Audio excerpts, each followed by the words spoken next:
आदरणीय इम्रान प्रतापगडी साहेब, आपण या ठिकाणी सभागृहाला संबोधित करावं. धन्यवाद. स्वर्गीय जी की धरती लातूर और मेरी आंखों के सामने हजारों की तादाद में बैठे हुए लातूर शहर के जिंदा दिल साथी.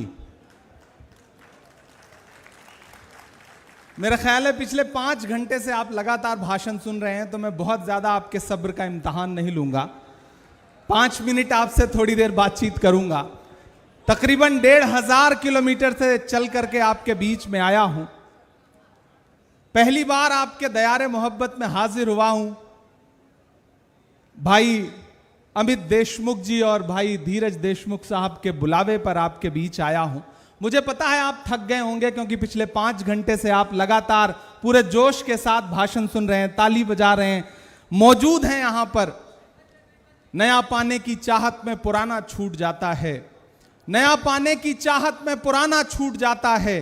तुझे अपनाऊं तो मुझसे जमाना रूठ जाता है. मोहब्बत पढ़ने लिखने में बहुत आसान है, लेकिन मोहब्बत को निभाने में पसीना छूट जाता है. आप अमित भाई की मोहब्बत में यहां पिछले कई घंटे से मौजूद हैं. मैं आपकी मोहब्बत को समझ सकता हूं. बस 5 मिनट आपसे गुफ्तगू करूंगा. यहां पर मौजूद दिलीप राव देशमुख साहब, श्रीमती वैशाली ताई विलासराव देशमुख जी, खासदार शिवाजी कालगे साहब, उल्लास दादा पवार साहब, कुणाल चौधरी जी, और अभी अभी भारतीय जनता पार्टी छोड़ करके कांग्रेस पार्टी में शामिल हुए सुधाकर श्रृंगारे जी. मैं चाहता हूं एक बार जोरदार ताली उनके लिए बजाएं. वो भाषण दे रहे थे, मराठी में बोल रहे थे, मुझे समझ कम आ रहा था, लेकिन वो जो खुलासा कर रहे थे उससे मुझे यह समझ आया कि अमित देशमुख साहब ने जो नीति राजनीति चली, उसने भाजपा को चारों खाने चित कर दिया.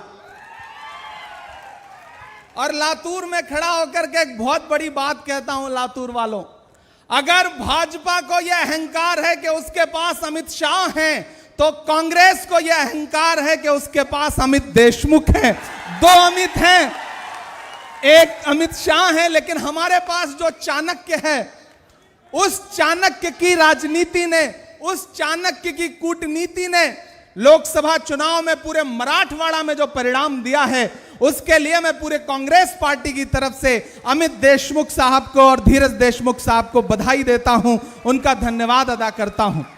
लातूर वालों, पहली बार आपसे किसी राजनीतिक मंच पे बातचीत करने के लिए खड़ा हूं, लेकिन उससे पहले मैं देशमुख परिवार का शुक्रिया अदा करना चाहता हूं. मैं राज्यसभा में महाराष्ट्र का प्रतिनिधित्व करता हूं. यह मेरा सौभाग्य है कि कांग्रेस पार्टी ने मुझे पार्लियामेंट में उच्च सदन में भेजने का निर्णय लिया, तो मुझे महाराष्ट्र का प्रतिनिधित्व करने का सौभाग्य प्राप्त हुआ. तो मैं आज यहां यह धन्यवाद अदा करने आया हूं अमित भाई का और धीरज भाई का, कि अगर मैं देश की सबसे बड़ी पंचायत में राज्यसभा में बैठता हूं, तो लातूर के इन 2 मतों की वजह से बैठता हूं. आपने मुझे चुन करके देश की पार्लियामेंट में पहुंचाया और वहां पर मैं आपकी आवाज बन के बोलने की कोशिश करता हूं. लातूर वालों, मैं तुम्हें अपने उसूलों की कसम देता हूं. मैं तुम्हें अपने उसूलों की कसम देता हूं. मुझको मजहब के तराजू में न तौला जाए. मैंने इंसान ही रहने की कसम खाई है. मुझको हिंदू या मुसलमान न समझा जाए. यह धरती विलासराव देशमुख साहब की धरती है. स्वर्गीय विलासराव देशमुख साहब, चांद तारे बुझ गए, सूरज सवाली हो गया, एक तेरे जाने से सारा शहर खाली हो गया.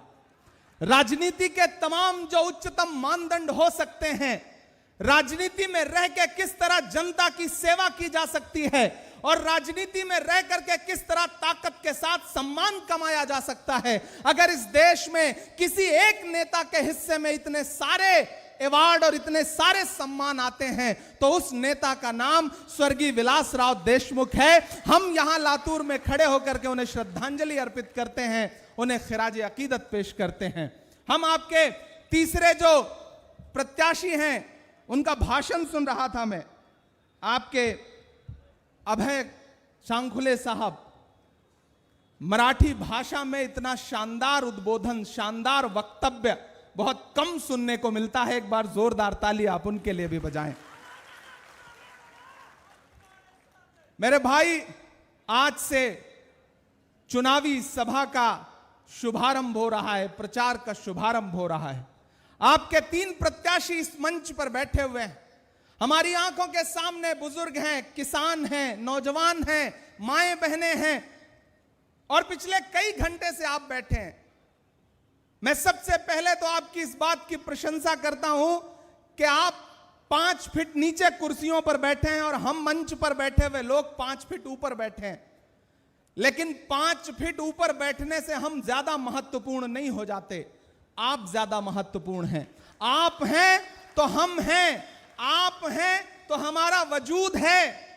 जिस तरह तराजू में 2 पल्ले होते हैं, उसी तरह से इस कार्यक्रम में भी तराजू के 2 पल्ले हैं। एक ये है जो 5 फीट ऊपर है, और दूसरा ये है जो 5 फीट नीचे है। लेकिन जो 5 फीट नीचे है वो ज्यादा महत्वपूर्ण है, क्योंकि तराजू का वही पल्ला झुका होता है जिसमें वजन ज्यादा होता है। आप ज्यादा वजनदार लोग हैं, आपकी वजह से हमारा वजूद है, हम सारे लोगों का वजूद है। मैं राहुल गांधी जी का सिपाही हूं, और यहां आपके सामने आकर के अमित भाई और धीरज भाई को, अभय जी को उनके नामांकन के लिए सबसे पहले तो बधाई देता हूं और जीत की शुभकामनाएं देता हूं। यह चुनाव बहुत महत्वपूर्ण चुनाव है। एक तरफ वो ताकतें खड़ी हैं, मैं दिल्ली से आया हूं, मेरी आंखों में 700 किसानों की शहादत है। दिल्ली के बॉर्डर पर बैठे हुए 700 किसान अपना अधिकार मांगते हुए शहीद हो गए। लेकिन दिल्ली में बैठे हुए हाकिम के कान पर जूं नहीं रेंगी। कीमत तो बहुत बढ़ गई शहरों में धान की, लेकिन विदा न हो सकी बेटी किसान की। मौका मिला तो लोगों ने कुर्सी के वास्ते तस्वीर ही बिगाड़ दी हिंदुस्तान की। यह लातूर है, यहां सोयाबीन के किसान बैठे हुए हैं, वो अपना अधिकार मांग रहे हैं। सोयाबीन का दाम एमएसपी के भी नीचे चला गया है, और यह किसान कहते हैं कि हमें हमारा अधिकार दीजिए। जब यहां मौजूद सरकार से आप अपना अधिकार मांगते हैं तो कहते हैं कि दिल्ली से मांगिए, दिल्ली वालों के सामने मांगिए तो वो टाल मटोल करते हैं। यह सरकार न किसानों की है, न नौजवानों की है, न महिलाओं की है, न बुजुर्गों की है। इस सरकार में जो भ्रष्टाचार महाराष्ट्र ने देखा है, शायद अतीत में महाराष्ट्र ने कभी इतना भ्रष्टाचार नहीं देखा होगा। याद करिए वो दिन कि जब कोरोना के दौरान एक चलती हुई सरकार को किस तरह से लूट करके, तोड़ करके एक नई सरकार गठित की गई। यहां कैसे कैसे नारे उछाले गए, 50 खोखे, पता नहीं क्या क्या, मैं उसका जिक्र नहीं करूंगा, आप सब जानते हैं उसको। सब कुछ किया गया इस महाराष्ट्र में। क्यों? जानते हैं क्यों? क्योंकि दिल्ली में बैठा हुआ राजा यह चाहता है कि महाराष्ट्र उसके रिमोट कंट्रोल से चले, लेकिन वो यह भूल जाता है कि यह महाराष्ट्र है, यह वीर शिवाजी महाराज की धरती है, यह बाबा साहब अंबेडकर की धरती है। इस महाराष्ट्र को महाराष्ट्र के लोग चलाएंगे। दिल्ली में बैठा हुआ कोई हाकिम किसी रिमोट कंट्रोल से नहीं चला सकता है। महाराष्ट्र आंदोलन की भूमि है। महाराष्ट्र न जाने कितनी ऐसी आंधियों को झेल चुका है, बारंबार झेल चुका है। मेरे भाई, मैं आपके सामने ज्यादा समय नहीं लूंगा, अभी कई वक्ताओं को आपको सुनना है। मैं आपसे यह कहने आया हूं कि अमित भाई और धीरज भाई और अभय जी, तीनों को लेकर के कांग्रेस पार्टी ने अपना नुमाइंदा बना करके आपके बीच में भेजा है। और सिर्फ कांग्रेस पार्टी ने नहीं, बल्कि महाविकास आघाड़ी ने अपना नुमाइंदा बना के भेजा है। यहां शिवसेना, उद्धव साहब ठाकरे के गुट के तमाम साथी बैठे हैं, एनसीपी के तमाम साथी बैठे हैं, शरद पवार साहब के लोग यहां बैठे हैं। हम सबका स्वागत करते हैं। यहां हमारे कॉमरेड बैठे हैं, हम उनका भी स्वागत करते हैं। एक चीज ध्यान में रख लीजिए, यह भाजपा की जो सरकार है, न किसानों की है, न नौजवानों की है। याद करिए इनके जितने नारे, इनका पहला नारा याद करिए, बेटी बचाओ बेटी पढ़ाओ। याद है वो नारा?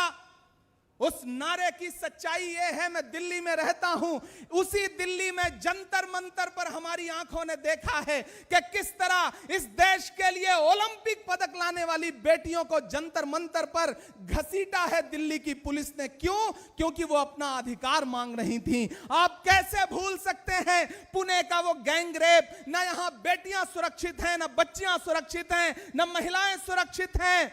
ऐसे में इस सरकार को उखाड़ फेंकने का वक्त आ गया है। यह चुनाव इस बात का चुनाव है कि इस महाराष्ट्र की धरती पर एक ऐसी नई सरकार का गठन होगा जो इस राज्य के किसानों के लिए काम करेगी। यहां मेरी आंखों के सामने नई नस्लें खड़ी हैं। याद करिए प्रधानमंत्री जी का वादा, 2 करोड़ नौकरियां देने का वादा।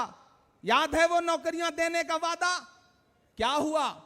आज तक किसी भी जनसभा में जाओ, कोई भी एक नौजवान उठ के खड़ा नहीं हो सकता जो ये कहता हो कि हमें इस सरकार ने नौकरी दिया है। लेकिन आप जब इनके वादे याद दिलाओ तो कहते हैं कि बताओ कांग्रेस वालों, तुमने 70 साल में किया क्या है, बनाया क्या है? एक दिन प्रधानमंत्री जी पार्लियामेंट में खड़े होकर के भाषण दे रहे थे, बताओ कांग्रेस वालों 70 साल में क्या बनाया है। मुझे लगा कि मैं खड़ा होकर के जवाब देना शुरू करूं। जैसे ही मैं खड़ा हुआ, सामने खरगे साहब बैठे थे। खरगे साहब ने कहा, इमरान मत बताओ, जो बताओगे ये उसको भी बेच देंगे, इनका काम सिर्फ बेचने का है, मत बताओ। ये भाजपा के लोग कहते हैं कांग्रेस वालों 70 साल में क्या किया है, 70 साल का हिसाब दो। मैं लातूर में खड़ा होकर कह रहा हूं, अरे भाजपा के लोगों, जो सरकार अपना चलाया हुआ 2000 का नोट 7 साल नहीं चला सकी, वो हमसे 70 साल का हिसाब मांगती है।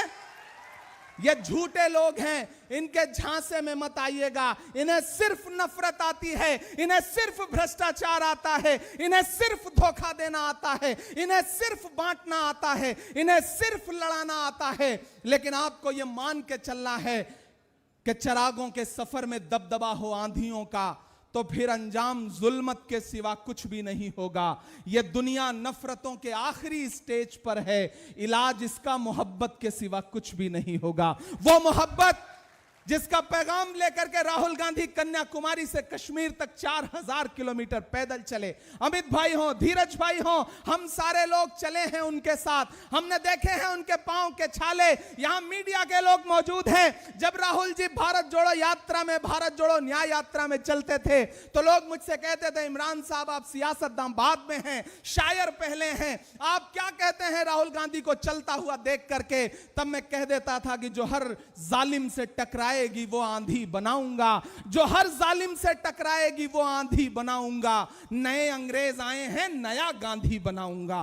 वो नया गांधी जो लगातार इस देश में प्यार की, मोहब्बत की, प्रेम की, अपनेपन की बात करता है, जो विजन की बात करता है, जो मुद्दों की बात करता है, हम उसके लिए आपके सामने आए हैं। और उन्हीं राहुल गांधी ने अपना नुमाइंदा बना के भेजा है। मैं अमित भाई को बैठ करके बहुत देर देख रहा था, उन्हें सुन रहा था, और कई बार मुझे ऐसा लगता था कि मैं अपनी आंखें बंद कर लूं, पलकें बंद कर लूं, तो यह फर्क खत्म हो जाएगा कि अमित देशमुख साहब बैठे हैं या स्वर्गीय विलासराव देशमुख साहब बैठे हैं। लातूर वालों, इस परिवार से आपका एक जज्बाती रिश्ता है और मेरा भी एक जज्बाती रिश्ता है, क्योंकि मैं जब यहां राज्यसभा का चुनाव लड़ने के लिए आया तो दोनों भाइयों ने आगे बढ़ के मुझे गले से लगा के कहा था कि इमरान तुम हमारे भाई की तरह हो, तुम यहां से चुन के जाओगे, जाकर के देश की राज्यसभा में खड़े होना और महाराष्ट्र के मुद्दों पर बात करना। मैं आपको आश्वस्त करता हूं, आपको यकीन दिलाता हूं, आप मेरे पार्लियामेंट के भाषण उठा के देख सकते हैं। मैं पैदा भले महाराष्ट्र में नहीं हुआ हूं, लेकिन जब देश की पार्लियामेंट में खड़ा होकर के महाराष्ट्र के मुद्दों पर बात करता हूं तो मुझे ऐसा लगता है कि जैसे मैं महाराष्ट्र के कण कण से बना हूं, मेरा वजूद ही इसी महाराष्ट्र से बना हुआ है। मैं डरा नहीं, मैं झुका नहीं, कहीं छुप छुपा के खड़ा नहीं। जो डटे हुए हैं महाज पर, मुझे उन सफों में तलाश कर। जाते जाते आपसे बस इतना कहूंगा, आपने बहुत भाषण सुना है, मेरी एक बात ध्यान में रखना। महान बादशाह सिकंदर ने यूनान फतेह किया, यूनान जीता। जीतने के बाद वो जीत का जश्न मनाने के लिए शहर की सड़कों पर निकला। जब शहर की सड़कों पर निकला तो उसने देखा कि पूरा शहर जश्न मना रहा है, लेकिन एक संत फकीर सड़क के किनारे सो रहा है, अलमस्त होकर के, बेखबर होकर के। सिकंदर को गुस्सा आया, सिकंदर अपने घोड़े से उतरा, उतर के उस फकीर के पास गया, उसे सोता देख करके उसे एक जोर की लात मारी और लात मार के कहा कि क्यों रे फकीर, मैंने शहर फतेह कर लिया, शहर मेरे जीत में जश्न मना रहा है और तू सो रहा है। उस फकीर ने उनींदी आंखों से सिकंदर को देखा और देख करके कहा, आपकी तालियां उठेंगी इस बात पर। उस फकीर ने सिकंदर को देखा और देख करके कहा कि शहर फतेह करना बादशाहों का काम है, लेकिन लात मारना गधे का काम है। क्या ईश्वर की कायनात में, खुदा की दुनिया में इंसानों की इतनी कमी हो गई जो उसने बादशाहत एक गधे के हाथ में सौंप दी? लात तो हमको आपको भी पड़ी ना। 2016 में एक दिन हम आप घर पे बैठे थे, टीवी पे एक चेहरा नमूदार हुआ और उन्होंने कहा, भाइयों बहनों, आज से सारे नोट रद्दी, नोटबंदी की लात पड़ी। यहां माएं बहनें बैठी हैं, आपने अपने पल्लू में बांध करके, आपने रसोई में चावल के डिब्बे में, आटे के डिब्बे में पति से, परिवार से छुपा करके जो पैसे रखे थे कि परिवार की मुश्किलों में काम आएंगे, उस पैसे को भी निकाल करके यह कहा कि इसे बैंक में जमा करो ताकि अपने उद्योगपति दोस्तों का कर्जा माफ करे। यह सरकार किसी की नहीं है। यह सरकार कई बार जीएसटी लगा करके छोटे मोटे कारोबारियों के कारोबार बर्बाद कर दिए। इस सरकार ने आपसे वादा किया कि आपको नौकरी देंगे, लेकिन आज इस देश में युवा टहल रहा है, बेरोजगार टहल रहा है, नौकरी मांग रहा है, लेकिन इस देश में इस सरकार के पास देने के लिए नौकरियां नहीं है। और नारा क्या है? पकोड़े तलो, चाय बनाओ, पकोड़े तलो। एमबीए किया हुआ बच्चा पकोड़ा तलने के लिए मजबूर हो गया है। यह है इस सरकार की नीति और यह है इस सरकार के पिछले कुछ सालों का काम। मैं आपसे यह कहने आया हूं मेरे भाई कि यह चुनाव बहुत महत्वपूर्ण चुनाव है। इस चुनाव में 20 तारीख को आपको महाराष्ट्र के भविष्य का फैसला करना है। लातूर में जानता हूं कि वो अमित भाई, धीरज भाई, अभय जी के साथ खड़ा है, इसमें कोई दो राय नहीं है, लेकिन आपको महाराष्ट्र के भविष्य का फैसला करना है। और इस झूठी सरकार को, जिसने दलों को तोड़ा, चुनाव चिन्ह छीने, जितना साम दाम दंड भेद ये इस्तेमाल कर सकते हैं वो सब प्रयोग किया और प्रयोग करके महाराष्ट्र की अस्मिता को कुचलने की साजिश की। उसका बदला लेने का चुनाव है ये। 20 तारीख को अपने घरों से बाहर निकलिएगा, जाइएगा। ये जो हाथ का पंजा है, इस पंजे के हाथ में मशाल है। ये जो तीनों चुनाव निशान है, इन्हें याद रखिएगा। हाथ का पंजा, हाथ के पंजे में मशाल, हाथ के पंजे में तुतारी, ये जब तीनों मिलेंगे तो ये भाजपा और महायुति कहां चली जाएगी पता भी नहीं चलेगा। और इसकी शुरुआत लातूर से होगी, क्योंकि लातूर वो भूमि है कि महाराष्ट्र में ये जिस तरफ देखती है, जिस तरफ मुड़ती है, महाराष्ट्र उस तरफ मुड़ता है। अगर चाहते हैं कि स्वर्गीय विलासराव देशमुख साहब की यादों को जिंदा रखा जाए, मैं जानता हूं आपने जिंदा रखा है। कोई उनका नाम लेता था, मैं भाषण बैठ के सुन रहा था, तो आपकी आंखों में जो उनके लिए सम्मान और श्रद्धा आती थी वो बताती है कि उन्होंने पूरी जिंदगी में क्या कमाया है। किसी नेता के लिए इससे बड़ी कमाई कुछ नहीं हो सकती कि उसका नाम भराए। वो दुनिया में है नहीं, लेकिन उसके बावजूद जब उसका नाम आता है तो आपकी आंखों में श्रद्धा आती है। यह सबसे बड़ी कमाई है किसी नेता के लिए। मैं ऐसी बड़ी शख्सियत को सलाम करता हूं और यहां खड़ा होकर के आपका खासदार होने के नाते आपको एक सुझाव भी देता हूं और अपने समाज के लोगों से भी कहता हूं कि भाजपा जब डायरेक्ट लड़ाई में नहीं जीत पाती तो साजिशें करती है। साजिशें क्या करती है? बांटने की। ढूंढ ढूंढ करके अपक्ष के प्रत्याशी खड़े कर दो, कैंडिडेट खड़े कर दो, डमी कैंडिडेट खड़े कर दो, उनको पैसा दो ताकि वोट बंट सके। इस बार वोट मत बांटिएगा, बंटने का नुकसान होता है। महाराष्ट्र को अगर विकास के पथ पर लाना है तो आप सबको एकजुट होकर के महाविकास अघाड़ी के प्रत्याशियों को वोट देना है। अभय जी को, धीरज भाई को, अमित भाई को चुन करके भेजिए। आप जब 20 तारीख को वोट देने जाएंगे तो यह सोच के मत जाइएगा कि सिर्फ आमदार चुनने जा रहे हैं। आप महाराष्ट्र की सरकार के सबसे ताकतवर मंत्री को चुनने जा रहे हैं। और क्या पता मंत्री के इस तरफ कब उप लग जाए, कब मुख्य लग जाए, कोई भरोसा नहीं होता। राजनीति तो इसी का खेल है। तो आगे बढ़िए, 20 तारीख को घरों से निकलिए।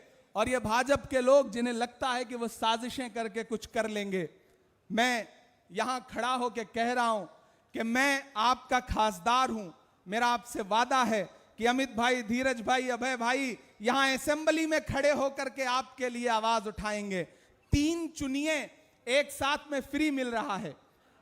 3 आमदार चुनिए, एक खासदार फ्री मिल रहा है आपको। 2 अभी ऑलरेडी आए थे।